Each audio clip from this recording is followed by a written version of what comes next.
sini okey kan. Nanti habis buat pinjam ni kita mau start bayar yang hutang tu yang Luar hutang. Hutang apa Kak? hutang yang sitos tu. Sitos ah. Wah itu banyak tu. Saya tadi tengok banyak. You mau pergi cari dia pincang dulu. You mau cari dia pincang dulu. Itu tekun ya, saya pun tengok. Oh tinggi tu. Wah lagi satu 23,000. Itu singa ni. Oh ini motor dah. Motor 23,000. Sisi motor tu. Lah motor apa? Dash Suruh 110. Itu motor sudah pergi mana?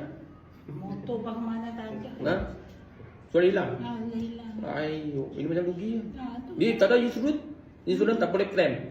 Kasih orang curi lah apa? Sudah langka, sudah tak boleh claim. Macam tu ada kawan pinjam dia angkat terus jadi kita pun susah nak jadi gaduh. Ini macam pergi lepot lah. Lepot motor sudah kena curi ya. Takut payah dapat. Ha? Takut payah dapat sekarang. Payah lah. Sekarang you lama kena lagi sangkut lagi susah. Kiranya bagi Oh. bagi orang lain pakai nama lah. Dia sini ada tulis mah 23,000. Kowe ni kan. Kowe lepas tahun saja. Kowe lepas tahun 4,900 lebih. Itu saya punya adik pakai. Dia bukan nama. Oh, adik, janganlah, jangan pinjam nama kasih